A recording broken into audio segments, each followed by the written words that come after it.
हम सबकी अनंत जन्मों से मना खष्टान इंद्रियाणि प्रकृतिस्थानि कर्षति, ये मन इंद्रियां प्रकृति की तरफ आकर्षित होकर भोगवृत्ति में फंसाए रही हैं। अब इन वृत्तियों को समेट करके एकमात्र सच्चिदानंद प्रियालाल के चरणों में समर्पित करना है। सारे उपदेश का सार यही है।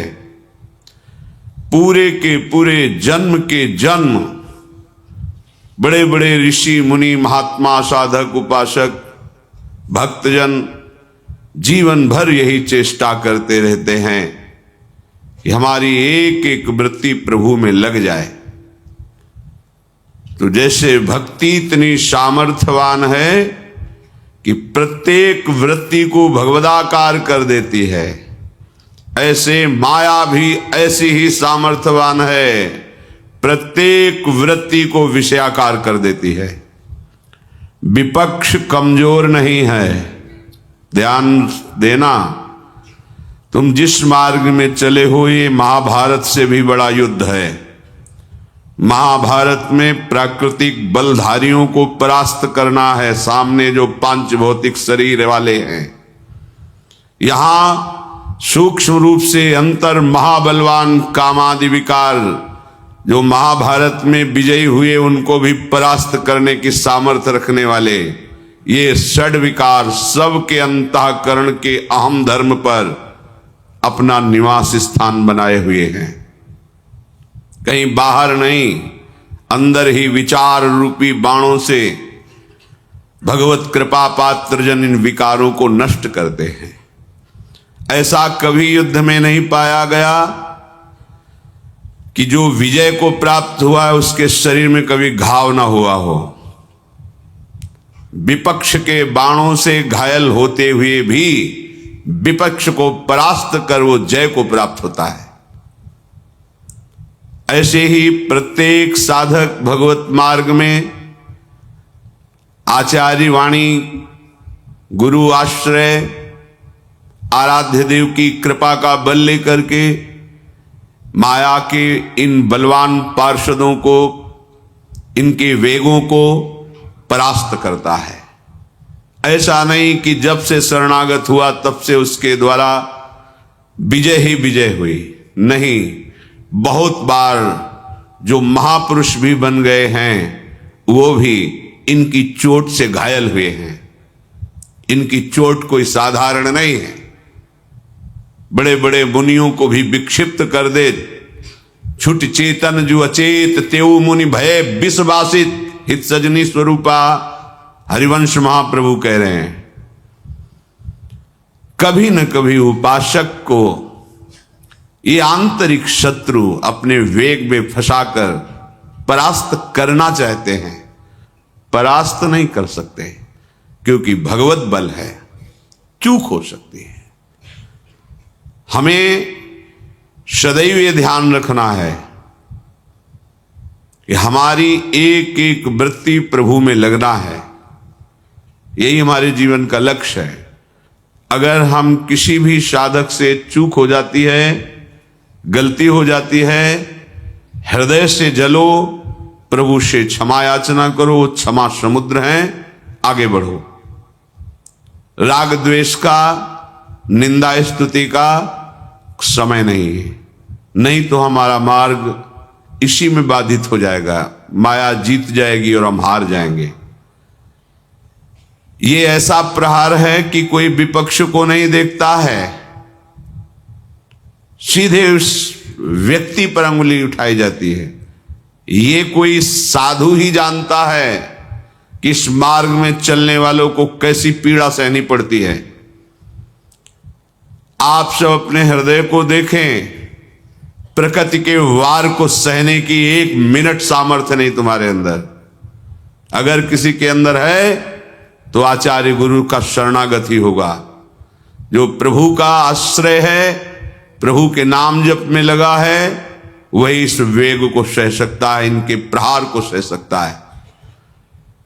हजारों सद्गुण हैं, एक वृत्ति दुर्गुणी हो गई तुम्हें संसार क्षमा नहीं करेगा। उपासक सावधान, वो 1000 गलती करेगा फिर भी मुझ में ताव देकर निकलेगा, अपनी सफाई पेश करेगा, गर्व में रहेगा।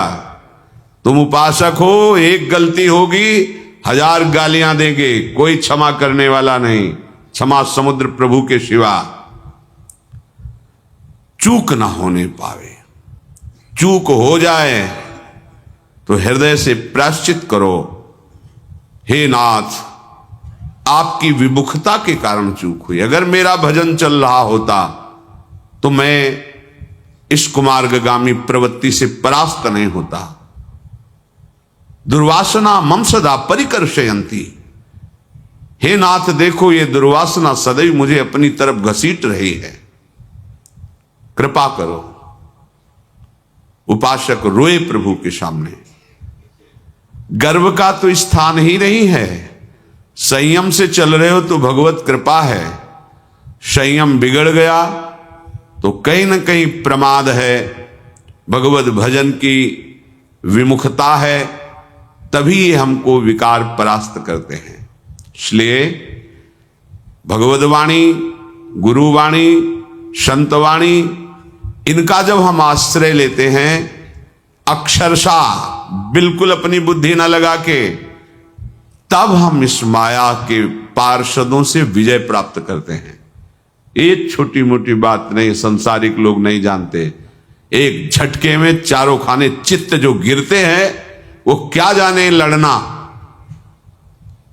इन विकारों से लड़ना तो कोई भगवत प्राप्ति के मार्ग का उपासक ही जानता है। घाव पे घाव होता है, कोई मलहम लगाने वाला नहीं। और हमारे प्रभु निरपेक्ष होकर केवल देखते हैं। किस लिए?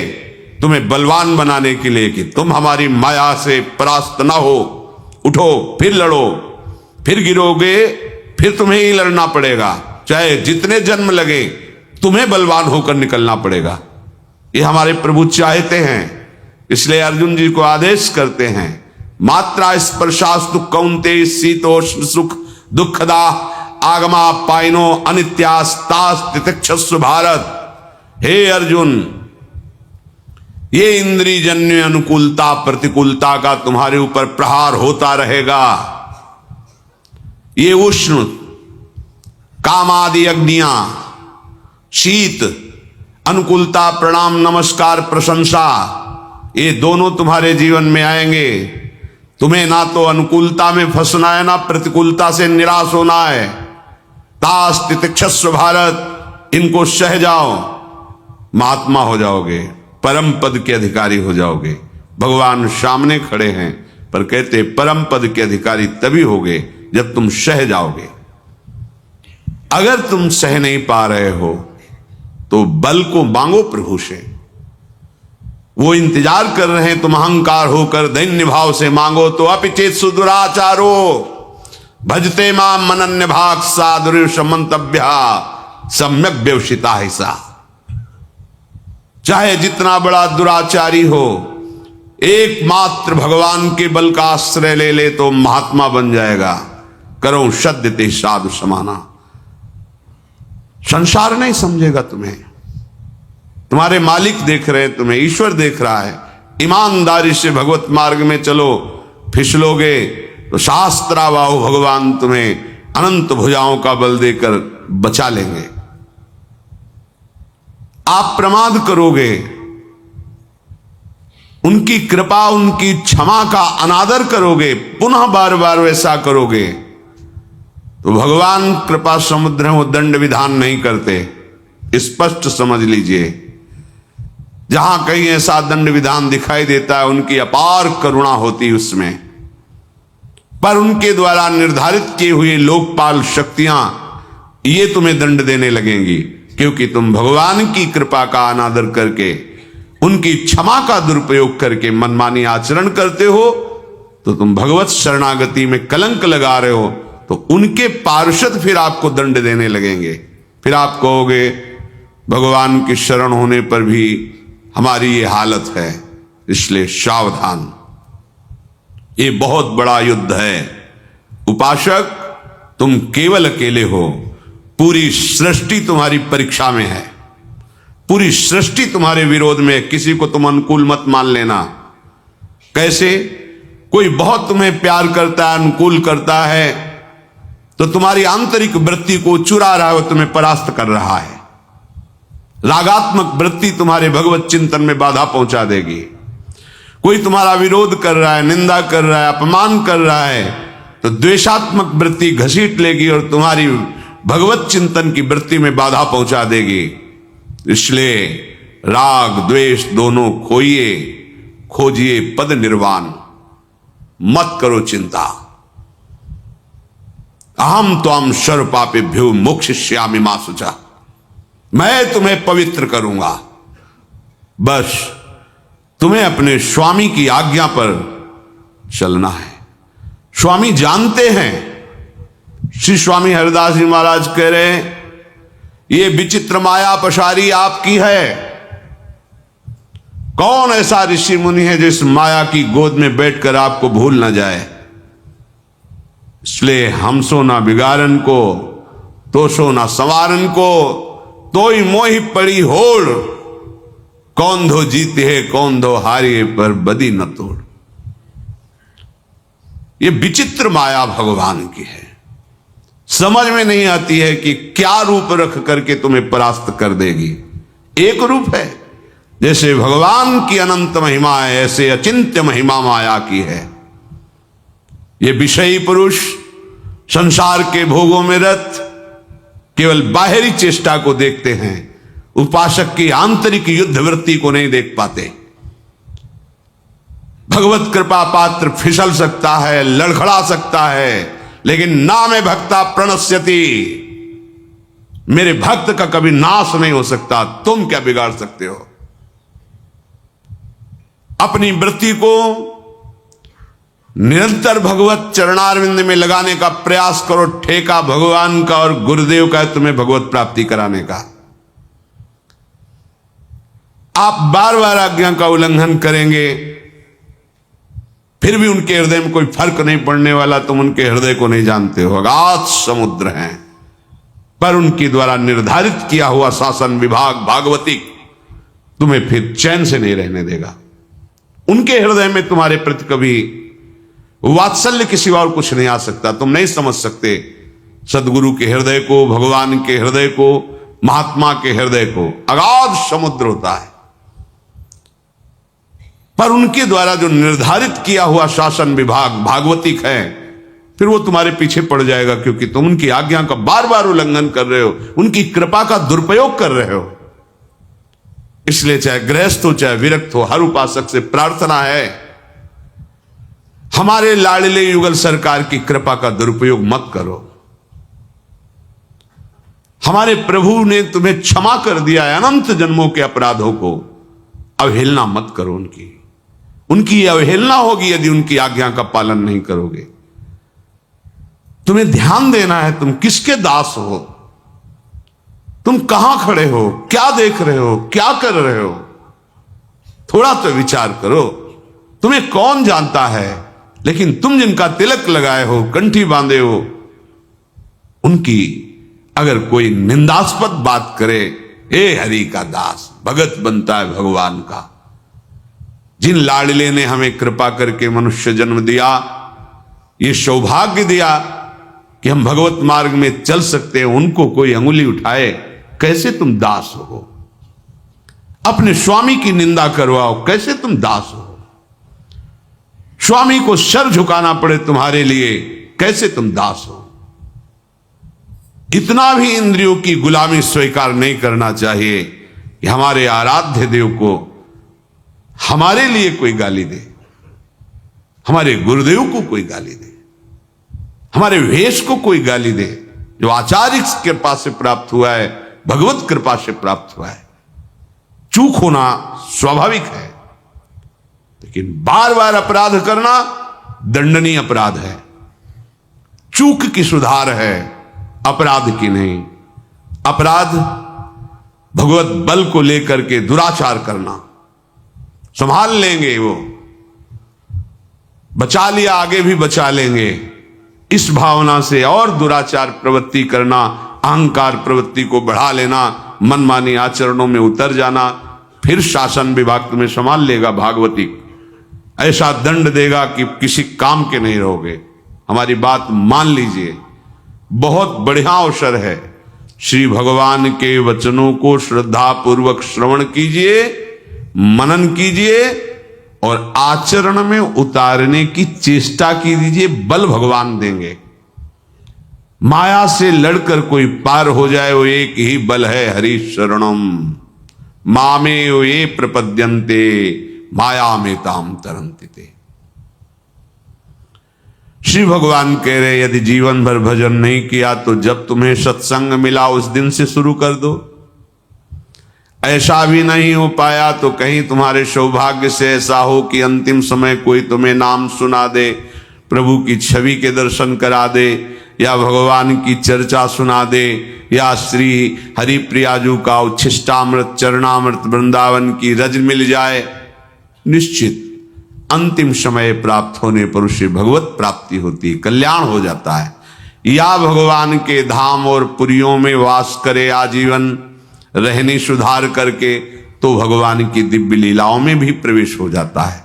कल्याण होना अलग बात है, मोक्ष होना, भगवत प्राप्ति होना, लेकिन लीला में प्रवेश करते हुए उनके संग उनकी सेवा में रहना ये दुर्लभ बात है। भगवत प्राप्ति का मतलब होता है तरंग समुद्र में समा गई। कल्याण का तात्पर्य होता है कई रूप उसके होते हैं। इस जन्म में जो तुम्हें साधन व्यवस्था मिली दुरुपयोग किया तो भगवान तुम्हें फिर किसी जन्म में कृपा करेंगे, नीचे की योनियों में ना जाने देंगे। अगर नीचे की योनियों में चले गए तो पूर्व का किया हुआ भजन फिर उसको उठाएगा। ये कल्याण के अंतर्गत चलता रहता है। लेकिन इसी जन्म में हमें श्री जी के समीप पहुंचकर उनकी सेवा में, ये सबसे दुर्लभ बात है। और ये दुर्लभ बात हमारे लिए सुलभ हो गई। आचार्य कृपा की उपासना अर्थात जीटी रोड, राजमार्ग, आंख मूंद के दौड़ो गिरोगे नहीं, बस उपासना की बात में चलो जो आचार्य चरण के, सीधे निकुंज पहुंच जाओगे। इधर उधर देखो मत, कहीं आकर्षित मत हो, लड़खड़ाओ मत। अगर कहीं लड़खड़ा रहे हो तो बहुत समर्थ लोग आपके साथ चल रहे हैं, आपको दिखाई नहीं दे रहा है, आपके साथ हैं। बड़े बड़े अव्यक्त महापुरुषों की कृपा उन साधुकों पे होती है जिन्होंने निश्चय कर लिया इसी जन्म में भगवत प्राप्ति करनी, तभी वो आगे बढ़ पाते हैं। अपने बल से नहीं, इन महापुरुषों के आशीष से, उनकी कृपा प्रसाद से। ये माया दुरंत है, खिलवाड़ नहीं है। क्या जाने जो माया में खेल रहे हैं। माया मुक्त होने के लिए बड़े बड़े ऋषियों ने कृष्ण शरीर करके रात दिन भजन किया, भगवत कृपा पात्र बने, तब जाके अपने लोगों को तो नाम के बल से, नाम कीर्तन के बल से, धाम आश्रय वास के बल से वो दुर्लभ वस्तु प्राप्त होने का अवसर मिला है। सावधान रहिए। अगर अंतिम समय तक तुम्हें यह सौभाग्य नहीं मिला तो आगे के श्लोक में श्री भगवान कह रहे, यम यम वापि स्मरन् भावम त्यजत्यन्ते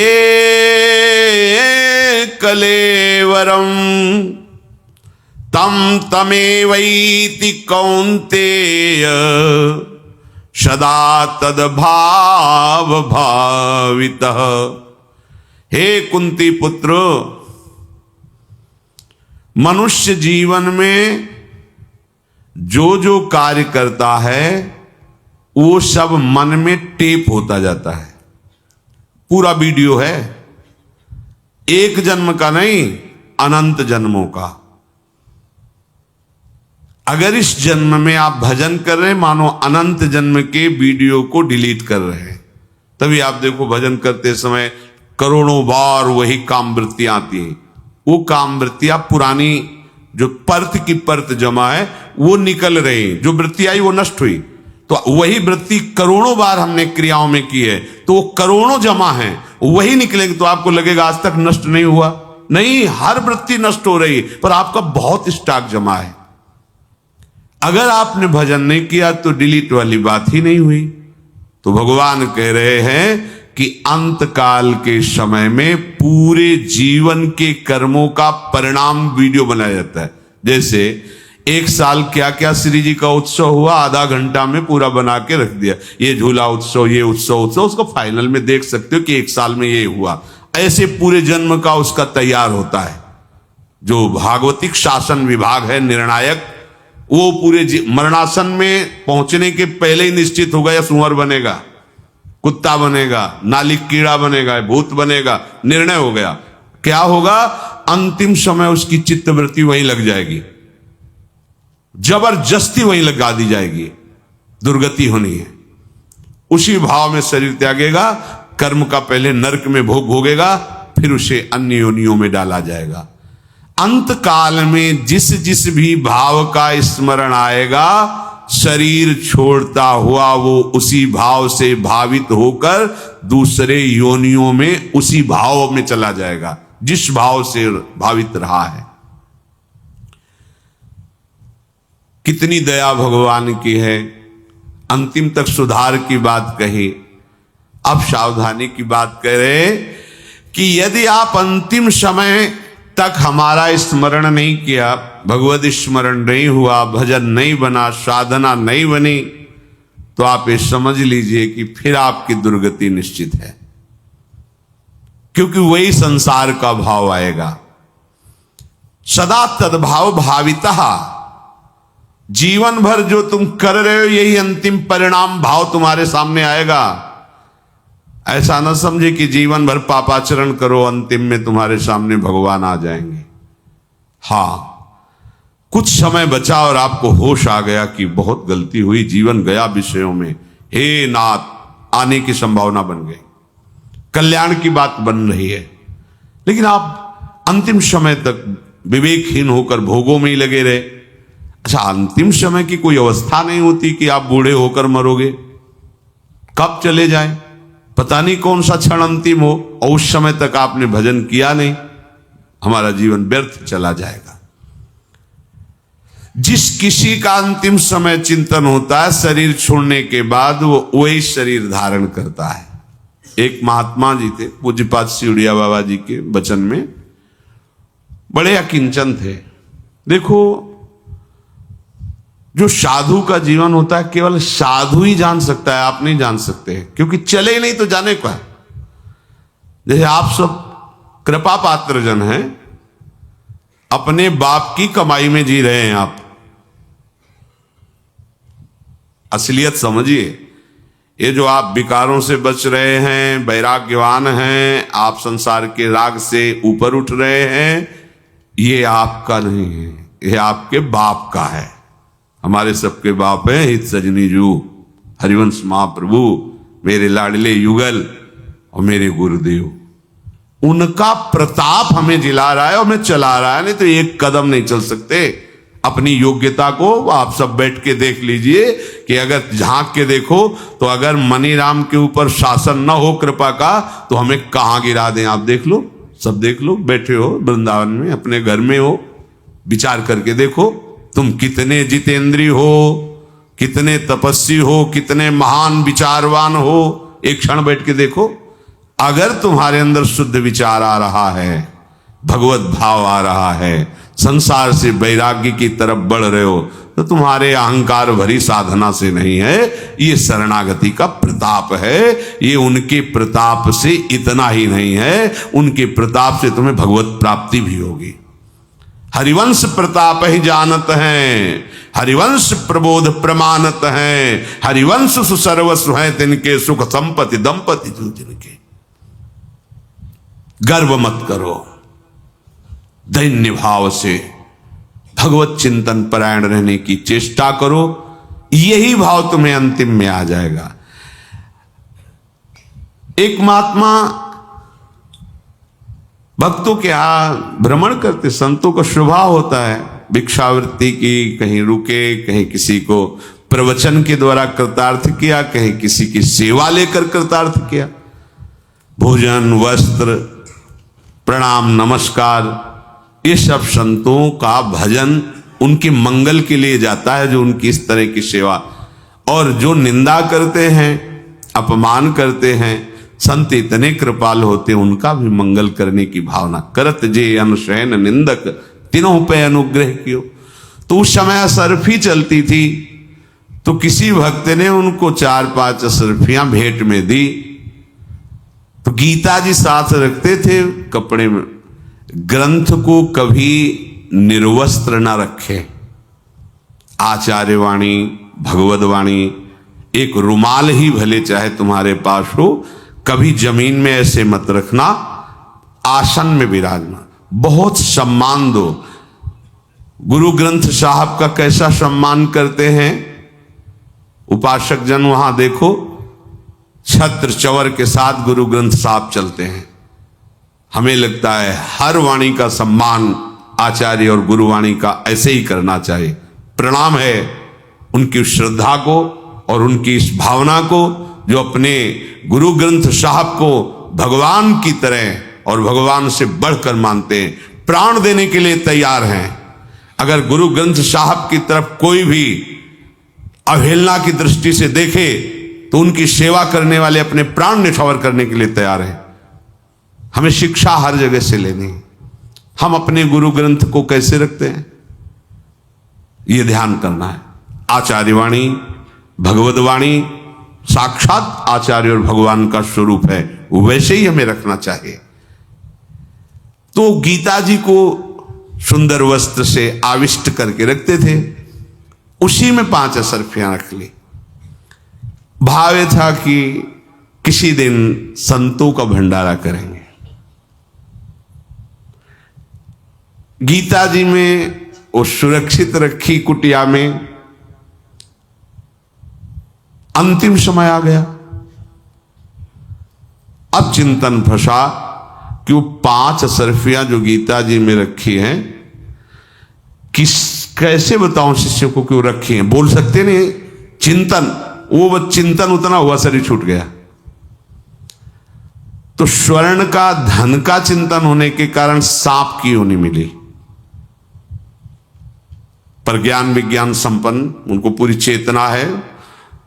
लगा है कि एक धन का आश्रय लेने से मेरी दुर्गति हो गई। किसी तरह अगर उन असरफियों को साधु सेवा में लगा दिया जाए तो मेरी योनि बदल जाएगी।